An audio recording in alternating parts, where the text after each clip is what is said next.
आपको मेंशन करनी होगी। ठीक है, कल को कोई ये नहीं बोलना चाहिए कि हमको तो बताया ही नहीं आपने। बराबर है? ठीक है, चलिए।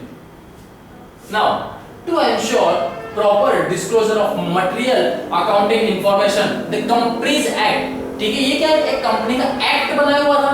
ये एक्ट कब बना था? कैसा ये? द कंपनीज एक्ट है कब का? 1956 अंडर शेड्यूल 6।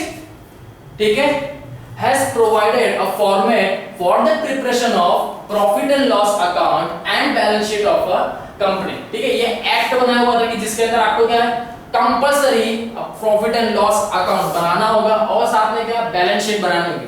जो जिसकी भी कंपनी है, ठीक है, जिसकी भी कंपनी, फर्म, फैक्ट्री जो भी बोलो, ठीक है, उन सबको एज पर कंपनीज एक्ट के हिसाब से 1956 में जो बना था उसके हिसाब से आपको प्रॉफिट एंड लॉस और बैलेंस शीट बनानी जरूरी है।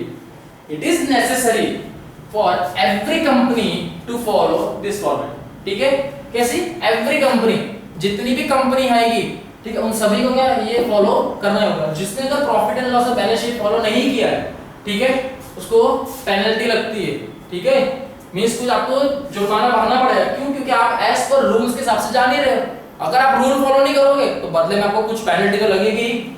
बराबर? Next, the regulatory bodies like security and exchange board of India is called SEBI. ठीक है, has also made compulsory for complete disclosure by registered company। ठीक है, कौन है? रेगुलेटरी बॉडी हमारे कौन है? सेबी। पूरा शेयर मार्केट के ऊपर चलता है ये। ठीक है, security and exchange board of India. याद रखिएगा, सेबी का फुल फॉर्म क्या है? Securities and exchange board of India. Companies act, ठीक है, फुल्ली डिस्क्लोजर के ऊपर कंपनीज एक्ट कब आया था? 1956 में, जिसके अंदर आपको कंपलसरी जितनी भी कंपनी है उनको profit and loss account and balance sheet बनानी होगी। एवरी कंपनी के लिए कंपलसरी था। प्लस रेगुलेटरी बॉडी जो थी हमारी, जैसे security and exchange board of India, उनको भी क्या था? कंपलसरी था कि सारी चीज जो भी वो रजिस्टर्ड करे। अपनी जिनकी जो भी लोग कंपनी बनाते हैं ना, उनको रजिस्टर तो करना होगा कि कहां पर है, किधर है, प्रॉपर होना चाहिए। तो कहां जाते हैं? Security and exchange board of India में रजिस्टर्ड होती है उनकी कंपनी। ठीक है, एज पर कंपनीज एक्ट। ठीक है, इसी के कुछ सिग्निफिकेंस है वो देखते हैं अभी। क्या दिया हुआ है? It helps in meaningful comparison of financial statement of the different business units। ठीक है, आप कैसा कर सकते हैं? Meaningful means proper. मीनिंगफुल का मतलब क्या होता है? प्रॉपरली आप क्या से कंपेयर कर सकते हैं फाइनेंशियल स्टेटमेंट। किस बेस पे कंपेयर करेंगे? अगर आपने भी प्रॉफिट एंड लॉस बनाया है, बैलेंस शीट बनाई है, सेम दूसरी कंपनी ने भी प्रॉफिट एंड लॉस और बैलेंस शीट बनाई होगी, तभी आप क्या कर सकते हैं? कंपेयर कर सकते हैं उसको। ठीक है, this can also help in the comparison of financial statement of different years of the same business unit। सीधी सी बात है, बार बार एक ही चीज आ रही है कि आप कैसे आप डिफरेंट ईयर से कंपेयर कर सकते हैं किसको? Financial statement. लेकिन सेम अगेन पॉइंट वही है कि आपका जो बिजनेस यूनिट होना चाहिए वो क्या होना चाहिए? सेम। प्रोडक्ट आपका कैसा होना चाहिए? सेम होना चाहिए। These conventions is of great help to investor and shareholder for making investment decision। ये किसके रिगार्डिंग बोल रहे हैं? ठीक है, ये rules, conventions means rules. Rules क्या था कि आपको जितनी भी चीजें हैं, ठीक है, आप कोई भी कंपनी के बारे में बता रहे हैं तो आप प्रॉपर इंफॉर्मेशन देंगे।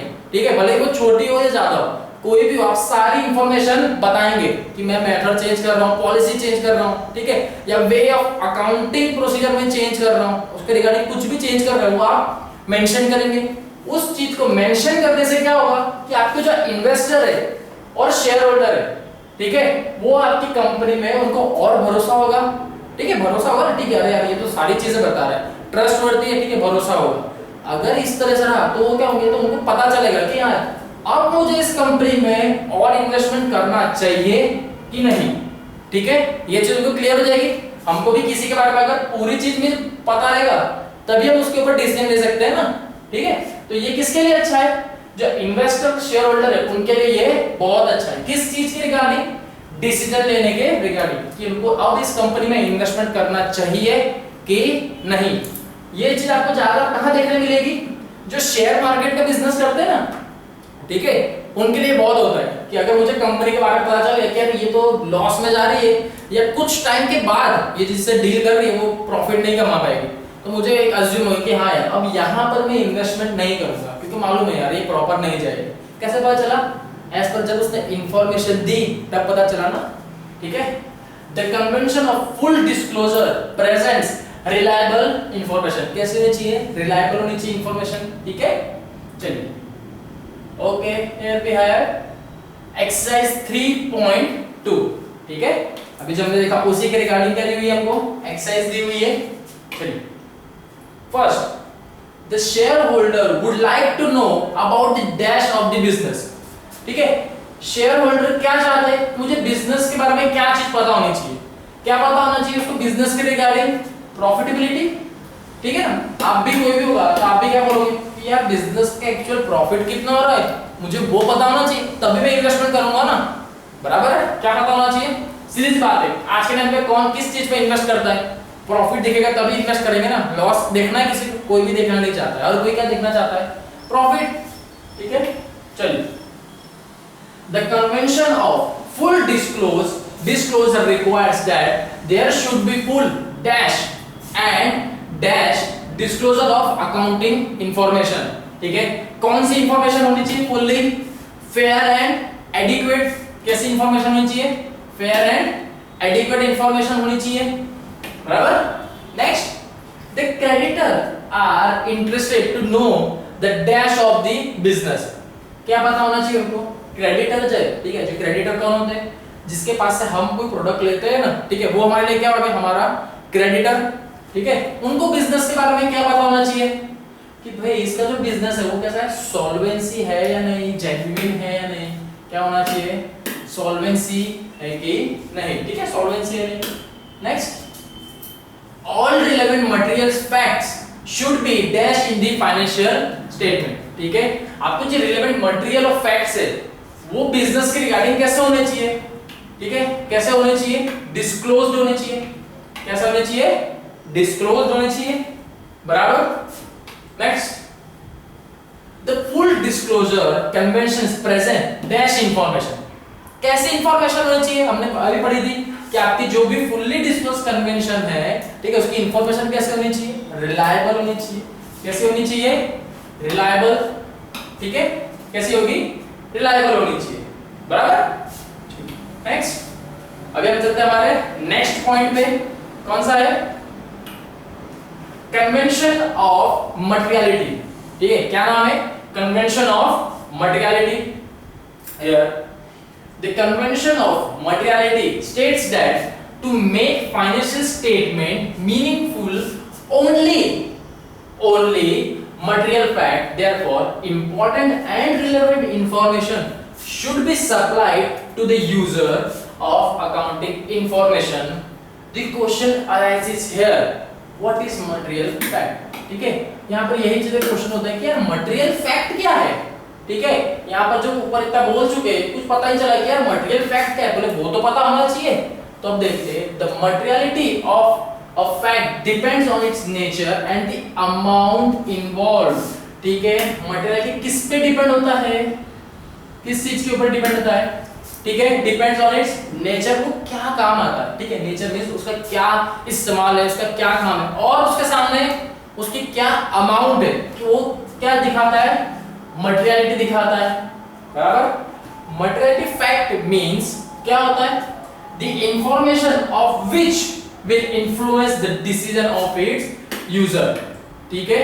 मोस्ट इंपॉर्टेंट लाइन क्या बता रहे हैं यहाँ पे कि मटेरियल फैक्ट क्या होता है? जिसमें आप मटेरियल फैक्ट मींस जो भी आप इंफॉर्मेशन देते हैं, ठीक है, उसके रिगार्डिंग जो यूजर है, मींस जैसे सामने वाला प्रोड्यूसर है, कि अगर हम वो कंज्यूम कर रहे हैं, ले रहे हैं, ठीक है, तो हम उस चीज को यूज ही करेंगे ना, ठीक है, इस्तेमाल करेंगे। तो हमारे पॉइंट ऑफ व्यू से हम किस तरीके से उसको इस्तेमाल किया जाएगा। जैसे अगर मुझे कुछ बता रहे हैं, बराबर, जैसे कोई भी एक प्रोडक्ट है, ठीक है, सेम एग्जांपल देता हूं टोबैको का, ठीक है।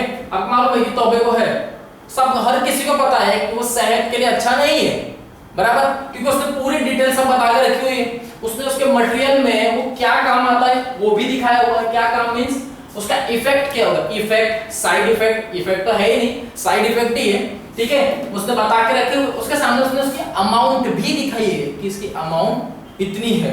स्टिल कुछ लोग क्या करते हैं, ओन डिसीजन होता है कि नहीं यार मुझे ये चीज चाहिए यार, ठीक है ले लो, बाकी तो वो पीछे इंफॉर्मेशन पढ़ते हैं और क्या होते हैं जो समझदार होते हैं कि हाँ यार नहीं खानी चाहिए, वो नहीं खाते, बराबर, ठीक है।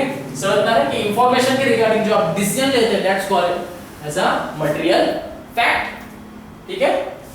जैसे for example a businessman is dealing in electronic goods.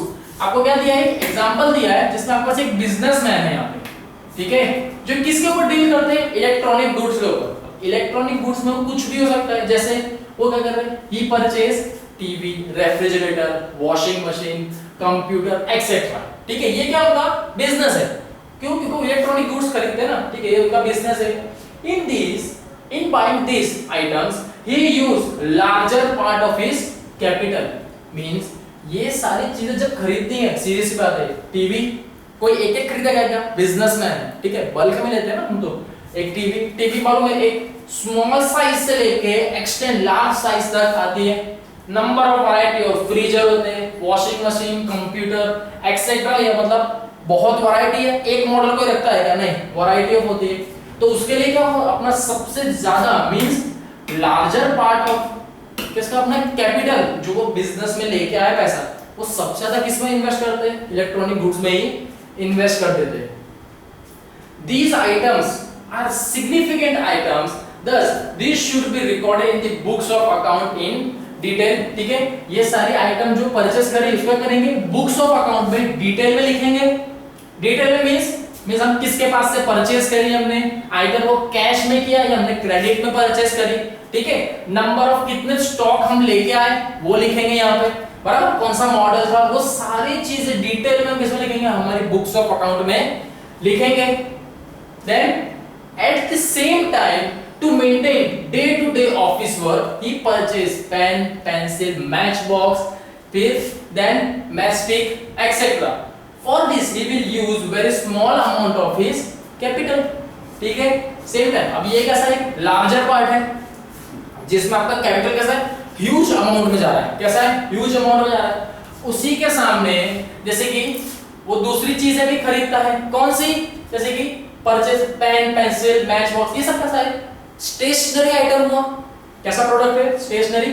कोई भी ऑफिस में जाओ या कहीं पर भी जाओ, ठीक है, जो भी वर्कशॉप होगी वहां पे, ठीक है, डे टू डे एक्सपेंस तो होता ही है, ठीक है, किसी को कोई पेन तो से पेन, पेंसिल, पेपर, आज के टाइम पे तो प्रिंटर है, हर किसी का एक भी ऑफिस ऐसा नहीं होगा जहां पे प्रिंटर नहीं होगा, ठीक है, तो प्रिंटर की शीट है, ठीक है, वो कैसा आपका डेली एक्सपेंस है, तो उसके अंदर वो एक्सपेंस भी किसका होगा, बिजनेसमैन का ही होगा ना, ठीक है, तो उसके अंदर वो अपना अमाउंट कितना है, एक very small amount of capital जो है उसके पास, वो किस में डाल रहा है, ये सारी चीजों में इन्वेस्ट कर रहा है वो। But to maintain the detail of every pen, pencil, matchbox or other small item is not considered of much significance.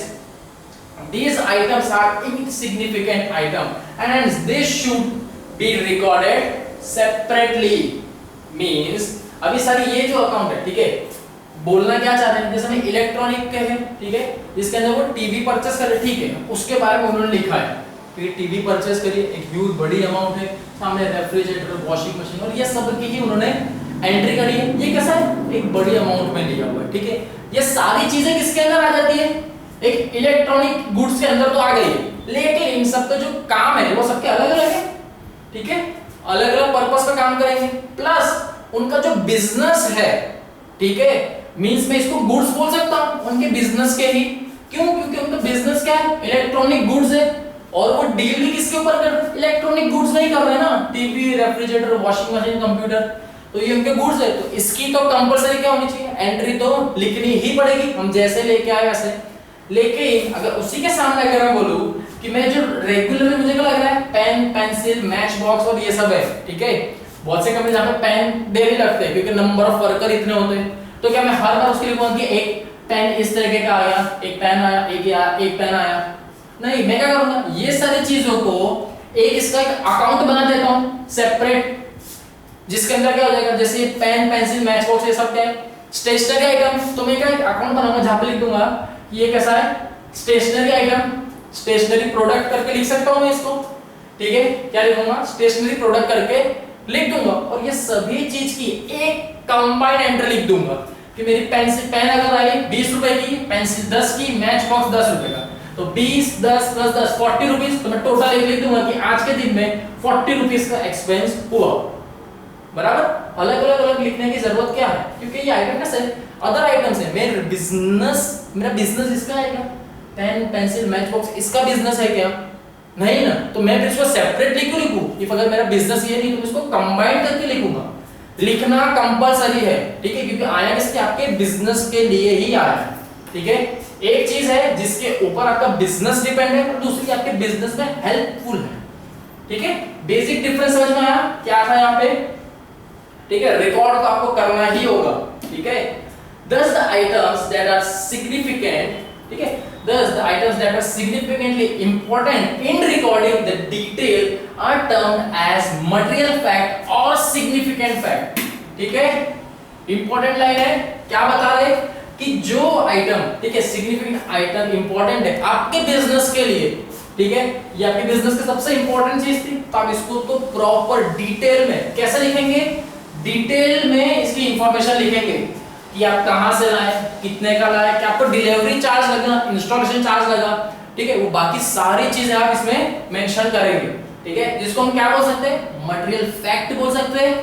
Another name भी क्या हो सकता है, सिग्निफिकेंट आइटम्स भी बोल सकते हैं। ठीक है, याद रखिएगा इसको। the items that are of the less significant are immaterial facts or insignificant facts।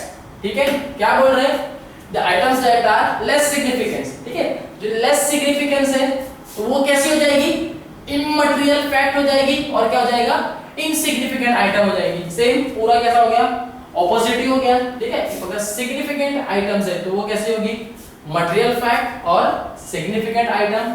और सपोज अगर वो लेस सिग्निफिकेंस है, जैसे कि ये हमारी प्रोडक्ट है पेन पेंसिल बॉक्स, तो ये कैसे हो गया, इमटेरियल फैक्ट्स और इनसिग्निफिकेंट आइटम्स।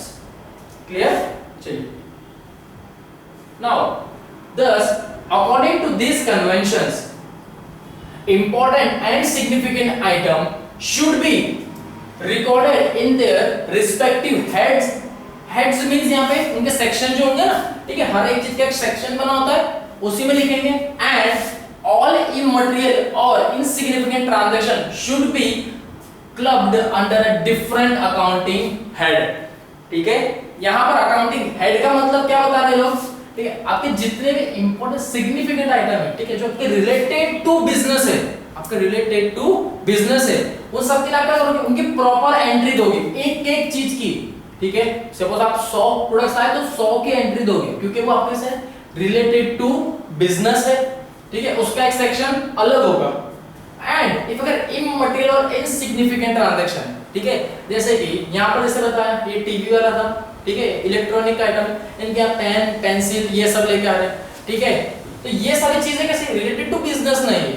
ठीक है, तो ये कैसा हुआ, इमटेरियल और इनसिग्निफिकेंट, लेकिन बिजनेस का पैसा डाला मैंने, क्योंकि ऊपर दिखाया था कि क्या वो अपने स्मॉल अमाउंट ऑफ कैपिटल इसमें इन्वेस्ट कर रहे हैं, पैसा खर्च कर रहे हैं ना, कैपिटल मींस बिजनेस का पैसा ही गया, तो बिजनेस का जब जब पैसा जाएगा उसकी एंट्री तो आएगी ही।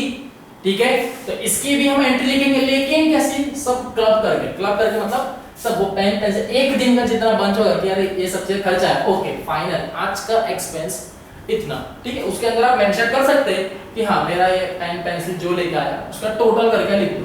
ठीक है, उसका एक अलग एंट्री बनेगी, जो आपका सिग्निफिकेंट गुड्स है वो इधर साइड आएंगे, इनसिग्निफिकेंट गुड्स की एंट्री इस साइड पे आएगी। बराबर, चलिए next.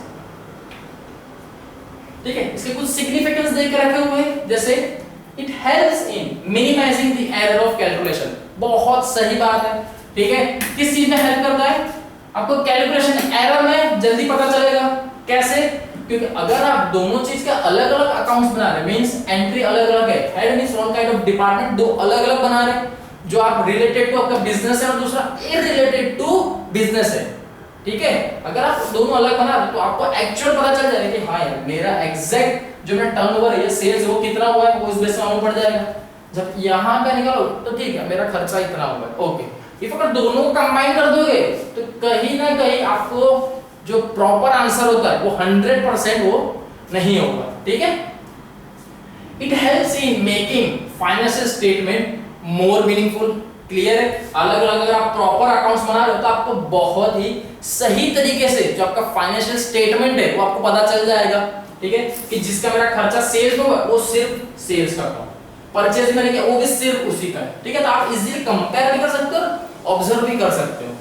Next, it saves times and resources, perfect, ठीक है। आपको कंफ्यूज होने की जरूरत नहीं है कि अरे मेरे बुक्स के बीच में ये पेन पेंसिल किधर है किधर, ढूंढने की जरूरत ही नहीं है, क्योंकि ऑलरेडी मैंने उसका अकाउंट ही अलग बना के रखा हुआ है। तो सीधी बात, जब भी मैं ये पेज खोलूंगा तो मुझे पता चल जाएगा कि ये कौन से एंट्री है, ये वैसी है जो इनसिग्निफिकेंट है, मींस मैं रिलेटेड टू बिजनेस, जिस चीज का मैं बिजनेस कर रहा हूं उससे रिलेटेड एकदम नहीं है। मींस मुझे इसमें प्रॉफिट या लॉस इस चीज में से तो नहीं मिलेगा। मुझे प्रॉफिट लॉस किससे मिलेगा, जिस चीज का मैं बिजनेस बना रहा हूं, जिस पे डिपेंड हूं उस पे से मिलेगा। तो भाई मैं इसी को ऑब्जर्व करता हूं, उसको ठीक है जान दो। टाइम बच गया, टाइम क्या बचा कि मुझे बार-बार कंपेयर देखना नहीं पड़ेगा, मेरा टाइम बच गया। रिसोर्स अलग-अलग चीजें हैं, ठीक है। वे ऑफ मेथड आपका डूइंग, ठीक है, वन काइंड ऑफ क्या होता है रिसोर्स, ठीक है। चलिए नेक्स्ट, अच्छा चलिए अब क्या आ गई है इसके सामने, आपकी एक एक्सरसाइज आ गई है, बराबर है। ये क्या है आपकी एक्सरसाइज। चलिए 3.3 dash convention states that to make financial statement more meaningful only significant and important item should be supplied to the user, ठीक है। किस तरीके की स्टेट बता रहा हूं, फाइनेंशियल स्टेटमेंट कैसा होना चाहिए, मोर मीनिंगफुल होना चाहिए, सिर्फ सिग्निफिकेंट जो आइटम है वही चीज क्या होगी, सप्लाई करेंगे हम बिजनेसमैन को। जैसे कि एग्जांपल के तौर पर अगर यहां पे दूं मैं फिर से, तो जैसे ऊपर एक बताया था इलेक्ट्रॉनिक वाला, ठीक है। अगर सपोज कोई कस्टमर आया, उसको क्या चाहिए, पेन पेंसिल चाहिए, मैं पेन पेंसिल का बिजनेस करता हूं, नहीं मेरा बिजनेस कौन सा है, इलेक्ट्रॉनिक का है, तो भाई देखो यहाँ पे इलेक्ट्रॉनिक की चीज मिलेगी, हाँ तो उसको इलेक्ट्रॉनिक की चीज का दूंगा, तो ये मेरा कैसा हुआ, प्रॉपर ट्रांजैक्शन हो गया। ये कैसा है, सिग्निफिकेंट ट्रांजैक्शन है, ठीक है। पेन पेंसिल का मेरा बिजनेस नहीं है, स्टिल मेरे पास है लेकिन उसका बिजनेस करता हूं क्या, नहीं, तो मैं थोड़ा दूंगा, वो कौन देगा, जो स्टेशनरी का काम करता है उसको वो सब चीज देगा, ठीक है। यहाँ पे इसका आंसर क्या आ जाएगा, मटेरियलिटी, क्या आ जाएगा, मटेरियलिटी, ठीक है। Materiality convention states that to make financial statement more meaningful only significant and important item should be supplied to the users, clear. चलिए, convention of materiality states that significant item should be disclosed under separate head, ठीक है। बताया था हमने separate दो अलग अलग head बना देंगे, डिपार्टमेंट टाइप बना देंगे, या बॉक्स बना देंगे, या कॉलम बना देंगे, आप जिस तरीके से बोलो, ठीक है।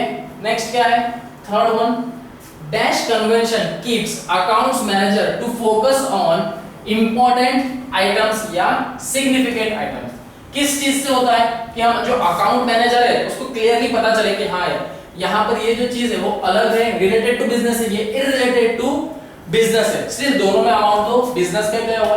तो किस तरीके से मालूम पड़ेगा, ये अगर वो कैसा होगा, मटेरियलिटी होगी तभी, ठीक है। कौन से कन्वेंशन से पता चलेगा, मटेरियलिटी से। Then dash means of information which will influence the decision of its user, किसमें से पता चलेगा, सेम सीधी सी बात है, मटेरियलिटी फैक्ट, मटेरियल फैक्ट से आपको पता चलेगा कि भाई आपको जो डिसीजन दिया गया है वो इंफॉर्मेशन है वो किसके ऊपर डिपेंड होगा, यूजर के ऊपर होगा कि भाई मैंने इंफॉर्मेशन दे दी, भाई अब फाइनल तुम्हारे ऊपर है कि तुमको वो चीज यूज करनी है या नहीं, वो किसका होगा, तुम्हारे ऊपर होगा। मटेरियल फैक्ट के द्वारा आपको क्या हो जाएगा, उसकी इंफॉर्मेशन मिल जाएगी, ठीक है। चले आगे, अभी नेक्स्ट, चलिए नेक्स्ट क्या दिया हुआ हमारा, कन्वेंशन फॉर कंजर्वेटिज्म, ठीक है। क्या दिया हुआ है, this convention is based on the principle that anticipate no profit but provide for all possible losses, ठीक है।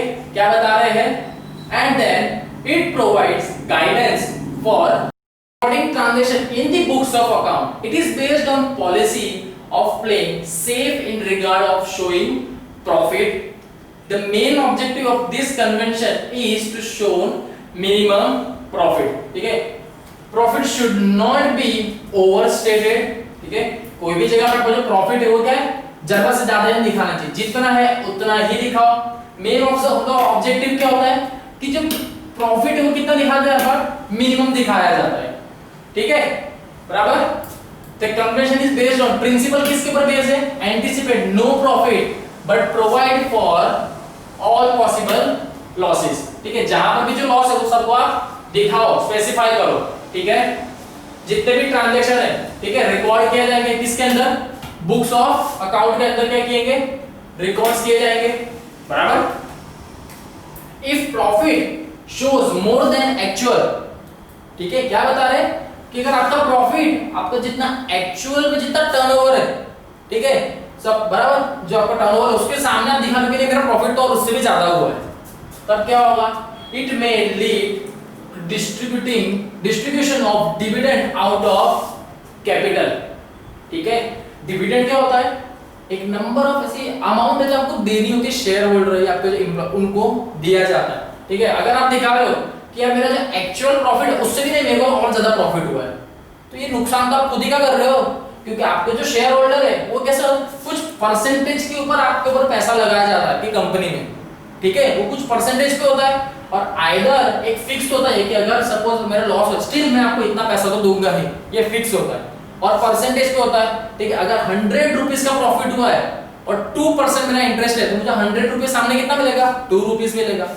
और अगर आपका प्रॉफिट 100 रुपीस का ही हुआ है, स्टिल आप क्या बता रहे हो, नहीं नहीं मेरा प्रॉफिट तो 200 रुपीस का हुआ है, तो 200 रुपीस के ऊपर इंटरेस्ट दो तो कितना मिलेगा, 2% के हिसाब से 4 रुपीस मिलेगा. आप नुकसान तो खुद ही का कर रहे हो ना. किस चीज में, नहीं मेरी कंपनी अच्छा प्रॉफिट कर रही है, उतना सा बताने के चक्कर में आप अपना ही नुकसान कर रहे हो. ठीक है, जो चीज नहीं होनी चाहिए. This is not a fair policy. ठीक है, क्या बता रहे हैं कि ये फेयर पॉलिसी नहीं है.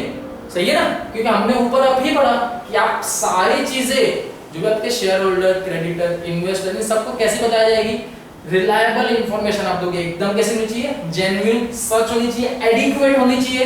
ठीक है, it will lead to the reduction in the capital of enterprise. अगर आप गलत इंफॉर्मेशन दोगे, ठीक है, और ऐसे झूठ बताओगे और जिस दिन पकड़े गए कि यार ये रहे तो झूठ बोल रहा था, उस दिन आपके कंपनी के ऊपर जो इन्वेस्टमेंट हो रहा था ना, ठीक है, जो हम लोग इन्वेस्ट कर रहे थे, नहीं यार सही अच्छा प्रॉफिट हो रहा है, देन पता चला रे ये तो झूठ बोल रहा था. नेक्स्ट टाइम मैं क्या, दूसरे भी जितने होंगे वो उस कंपनी में इन्वेस्ट नहीं करेंगे, तो जो आज झूठ बोल सकता है वो क्या आगे भी झूठ बोलेगा. ठीक है, आपको जो कैपिटल है, मींस आपके कंपनी में जो इन्वेस्ट हो रहा है वो क्या हो जाएगा, कम हो जाएगा. ठीक है, क्यों, क्योंकि आपने फेयर पॉलिसी मेंटेन नहीं करी, इसीलिए आपका जो कैपिटल है वो क्या हो गया, कम हो गया. ठीक है, आगे चले. ठीक है, इसीलिए यहाँ पर बोला जा रहा है कि आपका एंटी प्रॉफिट हो या ना हो, ठीक है, लेकिन लॉस जो है वो तो बताओ ही. ठीक है, झूठ नहीं बताना है कि ठीक है नहीं हुआ, नहीं हो गया करके, नहीं, सच बताओ ना. ठीक है, जो भी है. Thus, this convention clearly states that profit should not be recorded until it is realized. क्या बता रहे कि आप प्रॉफिट तब तक मत बताओ कि जब तक आपको प्रॉफिट मिला ही नहीं. आप पहले से बताने के लिए मेरा प्रॉफिट इतना हो गया, फर्स्ट पहले फाइंड आउट करो, देन आप बताओ. ठीक है, but if the businessman anticipates any loss in the near future, provision should be made in the books of account for the same. ठीक है, जैसा आपको प्रॉफिट होता है आप मेंशन कर दें कि हाँ मुझे इतना प्रॉफिट हुआ है, आप वो मेंशन कर देते. सेम ऐसा अगर आपको लॉस भी हुआ है इन फ्यूचर में, तो आप वो भी मेंशन करो कि मुझे इतनी चीज का लॉस हुआ है. ठीक है, फॉर एग्जांपल एक एग्जांपल दिया आपको, जैसे valuing closing stock at the cost और market price whichever is lower. ठीक है, हम इसी बेस पे जज करते हैं कि हमारी वैल्यूएशन ऑफ क्लोजिंग स्टॉक या इन्वेंटरी बोल सकता हूं मैं, या मेरी इन्वेंटरी क्लोजिंग स्टॉक, ठीक है, या स्टॉक है, उसको हम लास्ट में अगर बच जाता है तो कौन से बेस पे रखते हैं. ठीक है, किस तरह रखते हैं, दोनों से जो सबसे कम अमाउंट होगी मार्केट प्राइस के कंपेयर में, और जो चीज मैंने खरीदी उसके कंपेयर में जो सबसे कम होगा हम वही चीज रखेंगे. Then creating provisions for doubtful debt. ठीक है, एक प्रोविजन बनाते हैं किसके, डाउटफुल डेप्थ। डाउटफुल डेप्थ से पता होना चाहिए, डाउटफुल या डाउट है वो पैसा देगा कि नहीं देगा, डेप्थ है पैसा नहीं मिलने वाला है, लेकिन कैसा है डाउट, दे सकता है या नहीं दे सकता है, उसके लिए क्या बनाएंगे, एक अलग से प्रोविजन बना देंगे। डिस्काउंट ऑन डेटर्स, ठीक है, डिस्काउंट ऑन डेटर्स में हमारे जो डेटर्स होंगे उनको क्या हमने कुछ डिस्काउंट दिया हुआ है। Writing of intangible assets like goodwill pattern, ठीक है, गुडविल पैटर्न कैसा राइटिंग ऑफ बाकी रह गया। The convention of conservation is a very useful tool in situation of uncertainty and doubts, ठीक है, बहुत सही रहता है इस कौन सिचुएशन के टाइम पे, अनसर्टेनिटी एंड डाउट्स के टाइम पे कन्वेंशन ऑफ कंजर्वेटिज्म बहुत ही यूजफुल रहता है आपके लिए, ठीक है। क्या दिया हुआ है आपको, इसके कुछ सिग्निफिकेंस देके रखे हुए हैं, ठीक है, वो देखेंगे। जैसे it helps in ascertaining actual profit, ठीक है, किसके बारे में बता देता है, एक्चुअल प्रॉफिट है उसके बारे में बता देगा। Next, it is useful in this situation of uncertainty and doubts. कब ये यूजफुल है आपके लिए, जब अनसर्टेनिटी एंड डाउट्स होंगे तब, ठीक है। हेल्प क्या करता है, एक्चुअल प्रॉफिट में बताएगा। It helps in maintaining the capital of the enterprise, ये क्या मेंटेन करेगा, आपकी एंटरप्राइज का कैपिटल को भी मेंटेन करेगा, ठीक है। अब इसी के रिगार्डिंग में हम कुछ एग्जांपल्स देख लेते हैं ताकि ये क्या और अच्छे से क्लियर हो जाएगा, बराबर। चलो एक्सरसाइज 3.4 दी हुई हमको, क्या है, a business has unsold stock at the end of the year. At the end of the year क्या दिया हुआ है कि आपकी जो बिजनेस था, ठीक है, उसके कुछ स्टॉक रह गए जिसकी कॉस्ट प्राइस क्या है, आपको कॉस्ट प्राइस दी हुई है, ठीक है, जिसकी कॉस्ट प्राइस क्या दी हुई है, 2 लाख रुपीस। आपने कितने में लिया था, 2 लाख रुपीस में वो जो स्टॉक है वो है पड़ा है आपका, उसकी कीमत क्या है, 2 लाख रुपीस। क्यों, क्योंकि आपने कॉस्ट प्राइस उतने में ही खरीदा था उसको। But and the market price उसी प्रोडक्ट की, ठीक है, जो आपके पास स्टॉक है उसी की मार्केट प्राइस क्या है, 2,50,000, ठीक है। Eight which price the unsold stock be recorded, ठीक है। अब आप कौन से बेस पे, आपको आपने अकाउंट्स में तो लिखना ही होगा, ठीक है, कि कौन सी प्राइस मेरे पास पड़ा हुआ है। तो हमने देखा था कि हमको ऑलवेज हम किस पे लिखेंगे, whichever is लोअर, ठीक है। कौन सी है, कॉस्ट प्राइस कितनी थी हमको, 2 लाख रुपीस दी हुई है। मार्केट प्राइस कितनी है, 2,50,000, ठीक है। एज पर हमारे rule, as per accounting principle के रूल के साथ whichever is लोअर, कौन सी लो है, कॉस्ट प्राइस या मार्केट प्राइस, जल्दी, कॉस्ट प्राइस या मार्केट प्राइस, कॉस्ट प्राइस। तो हम किसके बेस पे लिखेंगे, कॉस्ट प्राइस, 2 लाख के ऊपर ही हम लिखेंगे क्या, हमारा अनसोल्ड जो स्टॉक है इसकी मैं प्राइस कितनी लिख दूंगा, 2 लाख रुपीस लिखूंगा, ठीक है, क्लियर। ये याद रखिएगा ऑलवेज व्हिचएवर इज लोअर के बेस पॉइंट ऑफ व्यू से ही हम लिखेंगे। जब भी हमको कॉस्ट प्राइस दी होगी अनसोल्ड स्टॉक की और मार्केट प्राइस दी होगी, तो दो में से जो सबसे कम होगा, ठीक है, दो में से जो सबसे कम होगा वही उसे लिखा जाएगा, ठीक है, बराबर है। चलिए नेक्स्ट, अभी what will be your decision if the cost price in the above case is 2,10,000। Okay, क्या बता रहे हैं, सेम यही क्वेश्चन आपको फिर से दे दिया गया है। यहाँ पे क्या बोल रहे हैं कि अगर जो आपका सेम कॉस्ट मींस यही वाला है, यहाँ पर किसके, अगर आपके कॉस्ट प्राइस कितने हो जाती, 2,10,000 हो जाती, ठीक है। अगर आपकी कॉस्ट प्राइस 2,10,000 हो जाती, तो हमारी कॉस्ट प्राइस इसमें कितनी थी, 2 लाख रुपीस थी, कितनी थी, 2 लाख रुपीस थी। जिसको ये क्या बोल रहे हैं कि यहाँ पर अगर आपकी कॉस्ट प्राइस क्या हो जाए, 2,10,000 हो जाए, ओके चलो ठीक है। अब मेरी कॉस्ट प्राइस, ठीक है, सेम मैं ओल्ड बोलूं, ये न्यू कॉस्ट प्राइस है, ठीक है, एज पर इसके हिसाब से क्या है मेरी कॉस्ट प्राइस। स्टिल अब मैं कंपेयर किससे करूंगा, मुझे मार्केट प्राइस दी हुई है, मार्केट प्राइस कितनी है, अगेन 2,50,000 क्या है मेरी मार्केट प्राइस दी हुई है मुझे, बराबर। ओके, अब ठीक इनके क्वेश्चन के हिसाब से क्या था कि अगर कॉस्ट प्राइस में अगर 2,10,000 कर देता हूं तब आप इसके लिए क्या लिखोगे, तब आपने बुक्स में क्या लिखोगे? अगेन क्या आ जाएगा? Which ever is low. ठीक है, कौन सा कम है दोनों में से? ठीक है, 2,10,000 या 2,50,000? 2,10,000।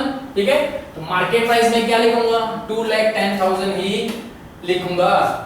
ठीक है, क्लियर है? ठीक है, ये फॉर्मेट आप याद रखिएगा। ठीक है, ऑलवेज बहुत इंपॉर्टेंट है। ठीक है, always which ever is lower वही चीज लिखी जाएगी। ठीक है, last question is a businessman anticipates that it may not be possible to collect 50,000 from one of his debtor। क्या बात चल रही है यहाँ पे कि बिजनेसमैन है, ठीक है, जो अपना डेटर मींस जिसको मैंने प्रोडक्ट बेचा। ठीक है, मैंने उसको बेचा, बेचा मींस मैंने क्या किया? सोल्ड, या मैं सेल्स बोल सकता हूँ, सेल किया। ठीक है, जो सामने वाला पर्सन था जिसको मैंने बेचा वो मेरे लिए कौन था? मेरा डेटर। ठीक है, क्या बोल रहा है? Will be recorded this transaction in the books of accounts and at what value.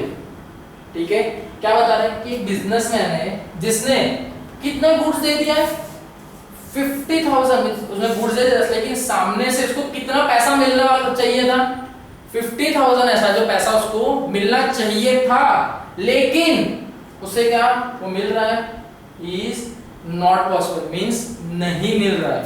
ठीक है, तो अब ऐसे केस में जब आपने पैसा लेना है और सामने वाला आपको जब का डेटर वो पैसा नहीं दे रहा है, तो क्या वो केस में अब आप अकाउंट्स की बुक में लिखेंगे?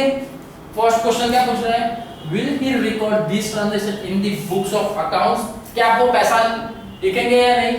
यस, हम वो चीज तो लिखेंगे। क्यों? क्योंकि ट्रांजैक्शन हुआ है ना, और ट्रांजैक्शन कैसा है? बिजनेस ट्रांजैक्शन है ये। ठीक है, कैसा ट्रांजैक्शन है? बिजनेस ट्रांजैक्शन है, तो मैं इसको लिखूंगा, लेकिन कौन से पॉइंट ऑफ व्यू से लिखूंगा कि 50,000 मुझे नहीं मिलने वाला है, तो मैं 50,000, ठीक है, जो मेरा है, ठीक है, इस 50,000 को मैं क्या कंसीडर कर सकता हूं कि यार ये मेरे लिए क्या हो सकता है? डेप्थ हो सकता है कि नहीं हो सकता है? ठीक है, ये मेरे लिए क्या हो सकता है? डेप्थ हो सकता है। ठीक है, डेप्थ मींस पता ही आपको डेप्थ क्या होता है। ठीक है, जो पैसा नहीं मिलने वाला है। ठीक है, डेप्थ क्या हो सकता है मेरे लिए? डेप्थ 50,000 की एंट्री तो आएगी ही, बराबर। याद रखिए, कोई भी बिजनेस से रिलेटेड कोई भी एंट्री हो, बिजनेस के रिगार्डिंग कोई भी ट्रांजैक्शन हुआ हो, हम उसकी एंट्री 100% लिखेंगे ही। ठीक है, क्योंकि हमको बताया हुआ है ना। बाकी अगर तो किस तरीके से लिखना है वो अकाउंट्स में दिया ही हुआ है, बराबर है। ठीक है, चलिए next, generally accepted accounting principles क्या दिया है? Gap and the accounting standards. ठीक है, यहां पर आपको गैप का पूरा फुल फॉर्म दिया हुआ है, generally accepted accounting principles, gap, GAAP। ठीक है, अकाउंटिंग स्टैंडर्ड्स दिए हुए हैं यहां पे आपको उसके। ठीक है, तो वो स्टैंडर्ड्स देख लीजिए क्या है यहां पे। In order to maintain uniformity and consistency in accounting records throughout the world, certain rules and principles have been developed which are generally accepted by accounting profession। ठीक है, बहुत से certain क्या है? ऐसे rules बनाए हुए हैं, ठीक है, जो हर किसी को accept मीन्स सबको फॉलो करने पड़ेंगे। ठीक है, सभी को वो certain rule है वो सभी को फॉलो करने होंगे। The rules principle are called by different names such as, जो rules और principle अलग-अलग तरीके से नाम से आते हैं, जैसे कि कोई principle, concepts, conventions, फिर postulates, assumptions। ठीक है, ये बहुत से नाम दिए हुए, ठीक है, कि आप इस नाम से उसको बोल सकते हैं। These rules principle are judged on their general acceptability rather than universal acceptability. ठीक है, किसके बेस पे जनरल किया जाता है? आपकी एक्सेप्टेबिलिटी के ऊपर जज किया जाता है, ना कि यूनिवर्सल एक्सेप्टेबिलिटी। बाकी सब लोग कैसे इस्तेमाल कर रहे हो, आप कैसे कर रहे हो उसके ऊपर। Hence they are popularly called general accepted accounting principle. It's a, ठीक है, ये बोला जाता है उसको क्या? The term general accepted means, क्या बोल रहे हैं यहाँ पे? The term general accepted means, इसका मतलब क्या होता है? Means that this principle must have support that generally comes from professional accounting bodies. कौन सी चीज से, जो जनरली कौन सी चीज से आते हैं, ठीक है, किसमें से आते हैं? Accounting professional policy, professional accounting bodies. The general accepted accounting principle refers to the rules और guidelines adopted for recording and reporting of business transaction of financial statement. ठीक है, किसके ऊपर होता है? रूल्स और गाइडलाइन जो भी है, ठीक है, किसके ऊपर दी जाती है? अकॉर्डिंग टू द रिकॉर्डिंग और reporting of business transaction of किसके? फाइनेंशियल स्टेटमेंट के द्वारा. ठीक है, these principles have evolved over a long period of time on the basis of past experience, ठीक है, usage और custom etc. These principles are also referred as concept and conventions which have already been discussed. ठीक है, ये सारी चीजें वही बताई गई है जो हम ऑलरेडी पहले डिस्कस कर चुके थे. ठीक है, अकाउंटिंग स्टैंडर्ड्स आपको कुछ दिए हुए हैं यहाँ पे. ठीक है, यही का आपको कुछ अकाउंटिंग स्टैंडर्ड्स दिए हुए. क्या है? कॉन्सेप्ट और उसके ऑब्जेक्टिव भी दिए. ठीक, term standard denotes a discipline. ठीक है, अ टर्म स्टैंडर्ड का मतलब क्या होता है यहाँ पे? डिसिप्लिन. याद रखिए, अकाउंटिंग स्टैंडर्ड है ना, स्टैंडर्ड का मतलब क्या हो गया? Discipline, rules, regulation, discipline. ठीक है, which provides both guideline and yardsticks for evaluation. means changes के लिए, evaluation का मतलब क्या होता है? changes के regarding. as guideline, accounting standards provide uniform practices and common techniques of accounting. as general rule, accounting standards are applicable to all corporate enterprise. ठीक है, जन किसके लिए होता है? सभी के लिए सेम ही होता है. They are made operative from a date specified in the standard. ठीक है, as per उनकी डेट के हिसाब से. डेट कौन सी? आगे देखते हैं. जैसे the Institute of Chartered Accountants of India constituted the Accounting Standard Board in April 1927. ठीक है, कब बना था ये बोर्ड? अकाउंटिंग स्टैंडर्ड बोर्ड कब बना था? अप्रैल 1977 में. किसके द्वारा बनाया गया था? इंस्टीट्यूट ऑफ चार्टर्ड अकाउंट के द्वारा बनाया गया था. किसके लिए? For developing accounting standards. किस लिए बनाया गया था? ताकि अकाउंटिंग का जो स्टैंडर्ड है वो कैसा हो? डेवलप होता जाए. बराबर. However the international accounting standard committee, ठीक है, ये सारे फुल फॉर्म आप याद रखिएगा. ठीक है, International Accounting Standard Committee IASC was set up in 1973. ठीक है, इंटरनेशनल अकाउंटिंग स्टैंडर्ड कमिटी कब सेटअप हुई थी? 1973 में, जिसका हेडक्वार्टर कहां पर है अभी? लंदन में, मींस यूके. ठीक है, वहां पर क्या उनका हेडक्वार्टर दिया हुआ है. The Accounting Standards Board is entrusted with the responsibility of formulating standards of significant accounting matters, keeping in view the international development and legal requirements in India. ठीक है, जो भी बोर्ड है, ठीक है, हमारे जो बोर्ड दिए हुए आपको, अकाउंटिंग स्टैंडर्ड बोर्ड है, ठीक है, institution of chartered accountant of India, ये एज पर जो रूल्स लेके आते हैं, ठीक है, वो भी कैसे होता है? एज पर इंडियन के बेस पे लेके आते हैं कि हाँ यहाँ पर भी ये एप्लीकेबल होना चाहिए. ऐसा नहीं कि एक जगह पे हो रहा है दूसरी जगह नहीं होना चाहिए. ऐसा नहीं. रूल्स कैसा होने चाहिए? यूनिवर्सल होने चाहिए, जो हर जगह पर एप्लीकेबल हो. ठीक है, और हर देश में वो कैसा होना चाहिए? लीगली होना चाहिए. ऐसा नहीं कि एक जगह पे वो लीगल दिखा रहे हो, दूसरी जगह पे आप उसको इनलीगल कंसीडर करो. ठीक है, रूल्स किस तरीके से होने चाहिए? लीगल होना चाहिए. जैसे हमारे इंडिया में एग्जांपल के तौर पे क्या लिए, हमारे इंडिया में वो रूल्स कैसे होने चाहिए? एज पर लॉ के हिसाब से जितने भी आप रूल बना रहे हो वो कैसे होना चाहिए? लीगल होना चाहिए. ठीक है, चले. The main function of ASB, ठीक है, ASB मतलब क्या था? Accounting standard board is to identify areas in which uniformity in standard is required and to develop draft standard after discussing with representative of the government, public sector, undertaking, industries and other agencies. ठीक है, इन सभी के बारे में इसने discuss किया गया है. ठीक है, क्या है डिस्कशन ये देख लेते हैं अभी. चलिए क्या है. In the initial year the standards are of recommendatory in nature. Once an awareness is created about the benefits and relevance of accounting standards, steps are taken to make the accounting standard mandatory for all company. ठीक है, एक बार अगर आपको बता दिया जाए, ठीक है, एक बार अवेयरनेस कर दी जाती है कि हमको इस तरीके से बेनिफिट मिलेगा, ठीक है, अकाउंटिंग स्टैंडर्ड्स के रिगार्डिंग, ठीक है, तो आपको सारे वही सारे स्टेप्स लेने होंगे. वो भी किसको, जितनी भी कंपनी है, ठीक है, वो सारी कंपनी के लिए वो चीज क्या हो जाएगी, मैंडेटरी, कंपलसरी, आपको वो अकाउंट फॉलो करना ही होगा. ठीक है. In case of non compliance the company are required to disclose the reason for deviations and its financial effect. ठीक है, सपोज अगर आप इस तरीके से फॉर्मेट नहीं बनाते हैं, ठीक है, तो आपको कंपनी का मे भी हो सकता है बंद भी करनी पड़े. ठीक है, कुछ दिए हुए यहाँ पे. Till date the IASC has brought out 40 accounting standards. Mainly कितने हैं अकाउंटिंग स्टैंडर्ड आपके पास, याद होना चाहिए 40 अकाउंटिंग स्टैंडर्ड्स है.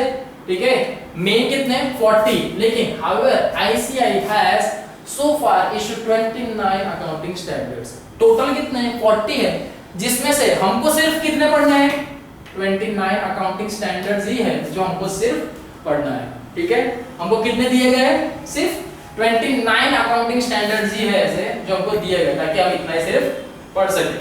बराबर. ठीक है, इतना है आपको सिर्फ जो इतना ही पढ़ना है. सिर्फ कितने टोटल 29.